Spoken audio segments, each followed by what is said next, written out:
다 함께 사도신경으로 우리의 신앙을 고백하겠습니다. 나는 전능하신 아버지 하나님 천지의 창조주를 믿습니다.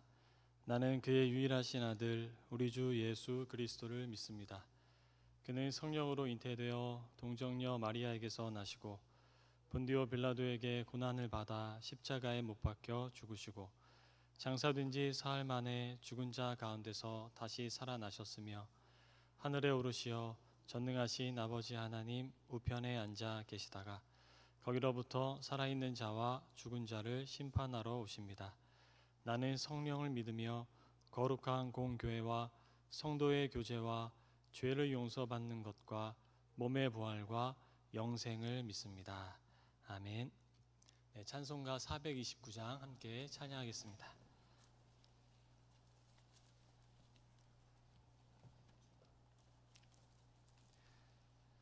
세상 모든 풍파너를 흔들어 약한 마음 낙심하게 될 때에 내려주신 주의 복을 세어라. 주의 크신 복을 내가 알리라. 받은 복을 세어 보아라. 크신 복을 내가 알리라. 받은 복을 세어 보아라. 주의 크신 복을 내가 알리라. 세상 근심 걱정 너를 누르고 십자가를 등에 지고 나갈 때 주가 내게 주신 복을 세어라. 두려움 없이 항상 찬송하리라. 받은 복을 세어 보아라. 크신 복을 내가 알리라. 받은 복을 세어 보아라. 주의 크신 복을 내가 알리라. 세상 권세 너의 앞길 막을 때 주만 믿고 낙심하지 말아라. 천사들이 너를 보호하리니 염려 없이 앞만 보고 나가라. 받은 복을 세어 보아라. 크신 복을 내가 알리라. 받은 복을 세어 보아라. 주의 크신 복을 내가 알리라. 아멘. 네, 함께 기도하겠습니다. 하나님 아버지, 이 새벽에 이 무더운 더위 속에서도 저희로 강건케 하여 주셔서 주님 앞에 나오게 하시니 감사합니다. 모든 것이 주님의 은총이오니 오직 오늘 하루 주님의 은혜만을 바라볼 수 있도록 인도하여 주시고 주님의 의뢰가 은혜 안에 우리의 마음을 낮춰 주님의 말씀을 또한 들을 수 있도록 성령 하나님께서 이 시간 붙들어 주시옵소서.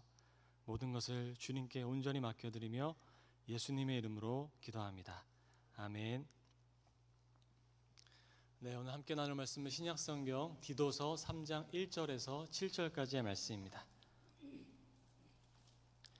디도서 3장 1절에서 7절까지의 말씀은 신약 349쪽에 있습니다.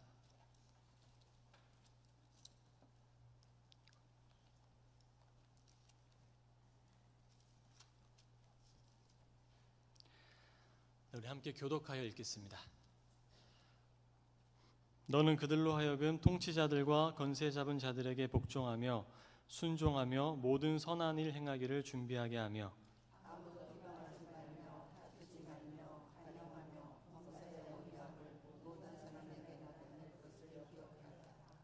우리도 전에는 어리석은 자요 순종하지 아니한 자요 속은 자요 여러 가지 정욕과 행락에 종노릇한 자요 악독과 투기를 일삼은 자요 가증스러운 자요 피차 미워한 자였으나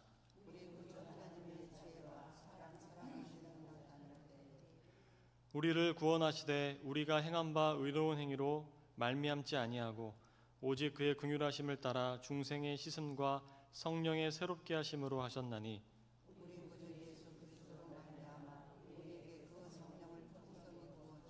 함께 읽겠습니다.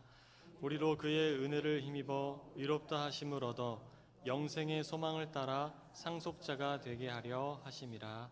아멘. 이제 에바다 찬양대의 찬양이 있겠습니다.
아멘. 네, 귀한 찬양 하나님께서 기뻐 받으신 줄로 압니다. 원래 우리 교회 오랜 음악 역사를 보면 초기에는 다 무반주 찬양이었죠. 네, 그래서 무반주 찬양이 주는 울림이 있습니다. 네, 감사합니다. 올여름에 예정된 그 몽골 비전 트립을 준비하면서 선교사님과 연락을 주고받는 중에 그 선교사님이 그런 말씀을 하셨습니다. 한번 와서 물질적인 선물을 주는 것보다 현지 사람들에게 그리스도의 사랑을 보여주고 또 그리스도인다운 삶의 모습을 보여주는 것이 중요하다는 그런 말씀을 하셨습니다. 또 선교를 위해서 현지에 있는 그 동사무소와 좋은 관계, 신뢰할 수 있는 관계를 유지하는 것이 장기적인 관점에서 아주 중요하다, 또한 그런 말씀을 하셨습니다. 선교사님의 말씀을 듣다 보니 저도 깊이 공감이 되고 동의가 되었습니다. 다른 예로 인도에 가면 곳곳에 작은 사원들이 동네마다 아주 질비해 있는데 어디를 가나 크고 작은 사원이 있고 또 향 피우는 냄새가 거리마다 나기 때문에 조금 제가 과장해서 표현하자면 이 인도라는 나라 전체는 거대한 사원과도 같습니다. 또 인도에 거주하기 위해서는 외국인 등록을 해야 되는데 외국인 등록도 우리나라처럼 뭐 몇 분 만에 몇 시간 만에 뚝딱뚝딱 되는 게 아니라 몇 개월에 걸치는 오랜 시간을 기다려야 됩니다. 조급해하지 않고 기다리는 시간이 필요한 거죠. 그런데 그런 인도에 선교를 위해 갔는데 사원은 다 우상숭배라고 하여서 행패를 부리거나 외국인 등록에도 비협조적으로 우리가 하게 되면 선교를 하기도 전에 아마 추방당하고 말 것입니다. 오늘 본문 1, 2절의 말씀은 당시 극소수였던 그리스도인들이 로마라는 그 거대한 문화 속에서 예수 그리스도를 전파하는 선교의 관점으로 읽어야 되는 겁니다. 그러니까 제가 이 몽골과 인도 예를 들었듯이 선교의 관점으로 읽어내면 1, 2절의 말씀이 바로 이해가 돼요. 바울 사도의 겉면은 당대 극소수의 종교인으로 살아가면서 이들이 그리스도인들이 로마 사회를 전복시키려는 불순한 집단이 아님을 보여줄 필요가 있었습니다. 그러니 바울 사도는 1, 2절에서 성도들이 통치자들과 권세 잡은 자들, 즉 관할권자들의 지위를 인정하고 또 온갖 선한 일들을 준비하고 아무도 헐뜯지 말고 싸우려고 하지 말고 너그럽게 또 모든 사람들에게 모든 면에서 온유함을 보여주라고 권면하고 있는 거죠. 예수님을 전하기 위한 선교가 막히지 않도록 그 사회 속에서 잘 머물면서 건전한 사회인으로 살아가고 또 진실한 신앙인으로 살아가야 한다. 그런 권면을 지금 그레데에 있는 디도가 목회하는 교인들에게 디도를 통해서 권면하라고 부탁하고 있는 것입니다. 그도 그럴 것이 지금 디도가 머물고 있는 그레데 섬은 1장 12절에 말씀하고 있듯이 그레데인들은 항상 거짓말쟁이이며 악한 짐승이며 배만 위하는 게으름뱅이라, 이런 통상적인 격언이 있는 것처럼 만만치 않은 목회 현실 가운데 이 디도가 놓여져 있었기에 그렇습니다. 한 주석가가 이런 표현을 했다고 해요. 그레데와 되다라는 말은 거짓말하다라는 말과 통용될 정도로, 은어로 쓰일 정도로 그레데와 되다라는 말은 거짓말하다, 이런 뜻으로 그 당시에 받아들여졌다고 합니다. 또 그레데는 배만 위한다는 표현처럼 교만과 변절과 탐욕이 가득하다는 평판이 있었습니다. 그렇기 때문에 그 지역에서 극소수로 살아가는 그리스도인들은 예수 그리스도를 전하기 위해서 권세자들에게 조심할 필요가 있었고, 또 거친 문화 속에서 진실하게 또 온유하게 겸손하게 살아갈 필요가 있었던 거죠. 그러니까 지금 1, 2절의 말씀은 정확히 선교를 위해서 예수 그리스도를 증거하기 위해서 살아가야 할 권면으로서 증거되고 있는 것입니다. 얼마 전에 한 잡지를 보다가 서울 영락교회 김은선 목사님의 인터뷰가 담긴 기사를 본 적이 있습니다. 그 내용이 아주 유익한 내용들이 많이 있었는데 그 중 하나가 우리는 소수로 사는 법을 터득해야 한다, 그런 말씀이었어요. 그러니까 기독교는 역사적으로 사회의 다수였던 적이 없다고 말씀하시면서 우리나라 역시 기독교의 인구가 다수였던 적이 한 번도 없었다, 그런 말씀을 하시는 겁니다. 가장 많았던 때도 대략 24% 정도인데 이것조차 일종의 착시 현상이었다, 그런 말씀을 하시는 거예요. 특히 1980년대에서 2000년대 소위 강남의 그 화이트 칼라에 돈과 영향력이 있었던 그 오피니언 리더들 중에 기독교인들이 많았고, 또 사성 장군 전원과 국회의원 절반이 기독교인이었던 적도 있었는데, 그런 것들을 보다 보니까 기독교의 사회적 영향력이 크다고 생각되었지만 이것조차 착각이었다, 그런 말씀을 하시는 겁니다. 그럴 때에도 한국의 기독교 인구는 20% 정도에 불과했고 10명 중에 2명만이 기독교인이었다 하시는 거예요. 그런데 이 인원을 가지고 한때 힘이 있는 것처럼 살았기 때문에 우리가 지금에 와서 굉장히 당황하고 있다는 거죠. 그러면서 요새 사람들은 기독교인의 이야기를 잘 들어주지 않는다고 말씀하십니다. 그런데 그게 맞다는 거예요. 왜요? 기독교인들은 본래부터 소수였기 때문에 그렇습니다. 10명 중에 2명밖에 되지 않았기에 그렇습니다. 김은서 목사님은 이 정체성을 알고 살아가야 한다는 거예요. 소수로 사는 법, 약자로 사는 법을 배워야 한다는 겁니다. 소수로 사는 법, 약자로 사는 법이 무엇일까요? 다수로서 거들먹거리고 군림하고 머릿수로 힘을 내세우지 않는 것이 소수로 사는 법, 약자로 사는 법입니다. 소수의 마인드는 무엇일까요? 오늘 말씀과 같습니다. 선교의 마인드로 살아가는 거예요. 예수 그리스도를 증거하기 위해서 건전한 사회인으로 진실한 신앙인으로 살아가는 것이 소수로 살아가는 법입니다. 개인적으로 우리 기독교, 우리의 신앙이 어느 순간부터 교양과 상식을 많이 상실했다는 생각을 지울 수가 없습니다. 사회의 시선에 아랑곳하지 않는 것을 신앙을 지키는 것이다, 그런 모습이 우리 안에 참 많아졌다는 생각이 들어요. 분명히 사회에서는 교회를 보며 눈살을 찌푸리고 때로는 불편해하고 왜 예수님 믿는 사람들이 저럴까 의구심을 갖고 있음에도 고집인지 아니면 아집인지 그런 시선을 오히려 기독교를 향한 박해라고 여길 때도 있는 것 같습니다. 예컨대 우리가 코로나 시절에 그랬죠. 코로나 예방을 위해 현장 예배를 못 모이게 하는 것을 기독교를 박해한다고 주장하는 이들이 더러 있었어요. 사회에서는 지금 밖에서는 생사를 오고 가며 어떻게든지 한 사람이라도 살리려고 분주하게 싸우고 있는데,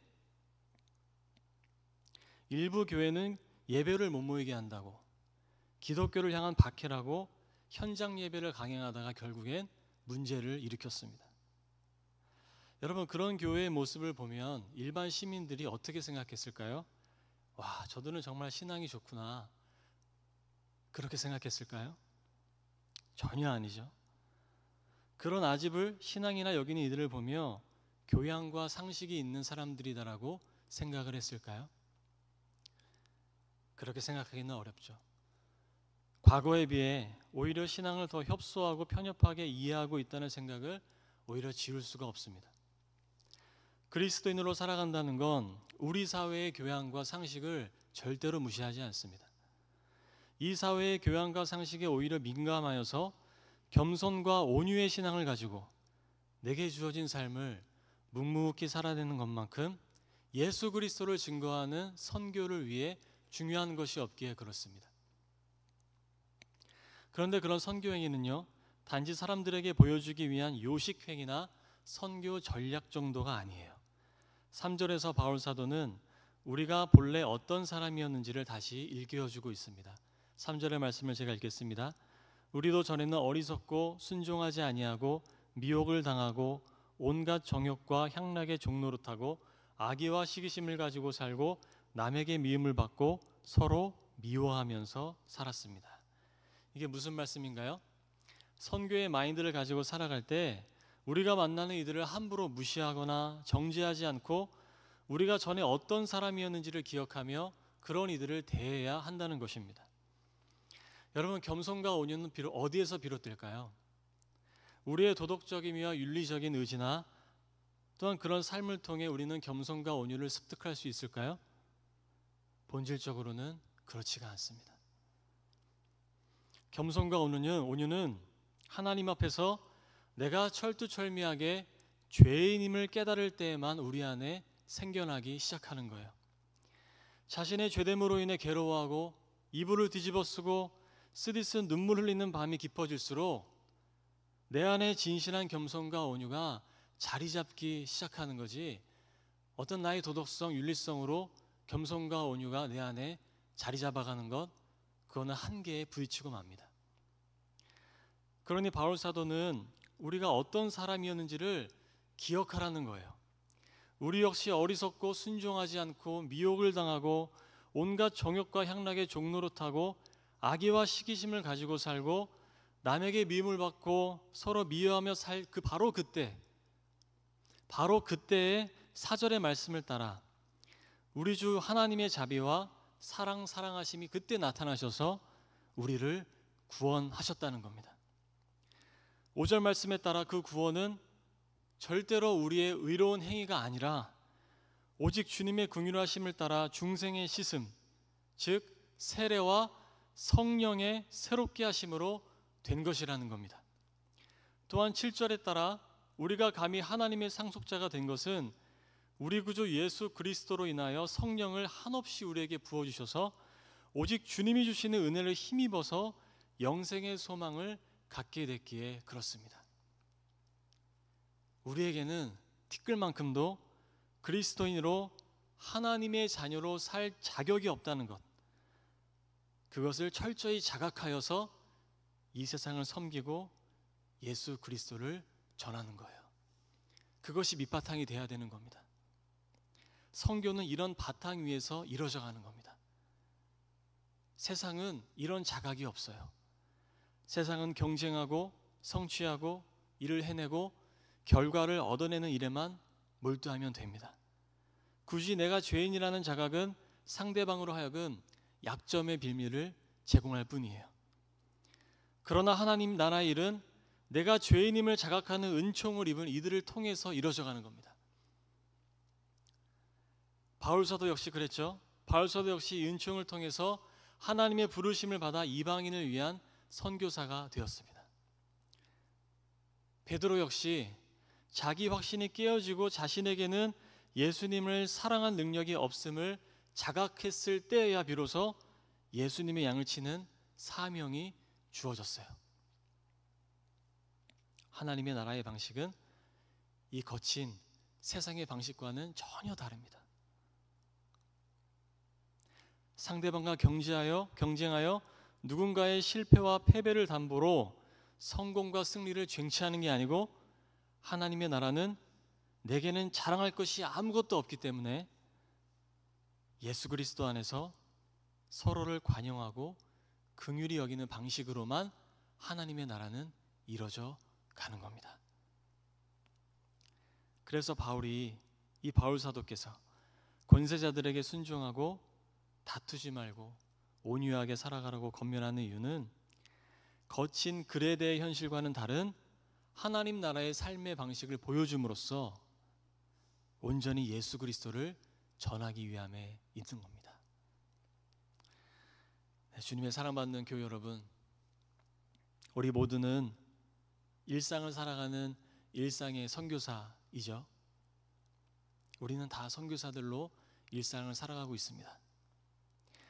예수 그리스도를 증거하기 위하여서 우리 역시 우리 사회의 교양과 상식을 존중하는 건전한 사회인으로, 성령 하나님의 은총 안에서 나의 죄됨을 철저히 자각하는 진실한 신앙인으로 우리도 역시 살아갔으면 참 좋겠습니다.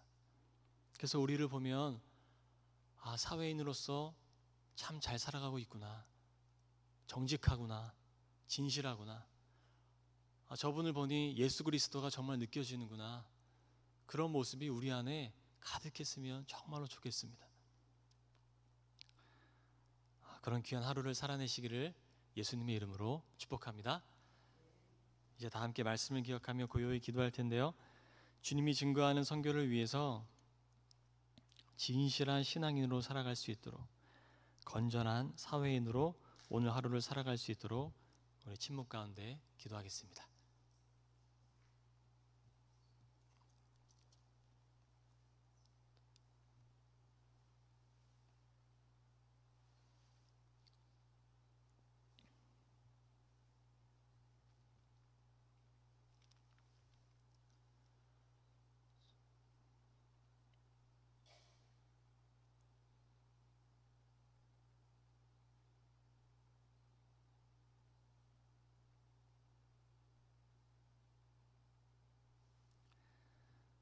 기도하겠습니다. 하나님 아버지, 주님의 자녀로 살아간다는 것은 무엇입니까? 다수의 힘으로 거들먹거리고 사람들을 함부로 대하고 사람들이 눈살을 찌푸리면서도 내 고집과 아집대로 행하는 것이 절대로 그리스도인으로 살아가는 것이 아님을 이 시간 우리의 가슴 깊이 새기를 원합니다. 소수의 마음으로, 약한 자의 마음으로 겸손하고 온유하게 건전한 사회인으로 이 땅의 교양과 상식을 존중하며 그렇게 살아가는 것, 그것이 선교의 삶임을 이 시간 우리의 마음속에 다시금 되새깁니다. 성령 하나님, 우리의 의지로는 이 길을 걸어갈 수 없사오니 날마다 우리가 죄인임을 자각할 수 있도록 인도하여 주시고, 저 세상을 정죄하기에는 나의 죄가 너무 커서 감당할 수 없는 자임을 기억하여 가장 겸손한 마음으로, 온유한 심령으로 이 세상을 대하고 내 곁에 있는 사람을 만날 수 있도록 아버지께서 우리를 새롭게 하시고 인도하여 주시옵소서. 그래야 우리를 통하여 주님이 온전히 증거되기를 원합니다. 오늘 하루 우리의 삶을 통하여서 온전히 예수 그리스도만이 증거될 수 있도록 성령 하나님 역사하여 주시옵소서. 하나님, 오늘도 병상에서 또 각자의 자리에서, 직장에서, 가정에서 살아가야 하는 사랑하는 주님의 자녀된 우리 한영교회 식구들을 주님께서 붙들어 주시고 인도해 주시기를 간절히 기도합니다.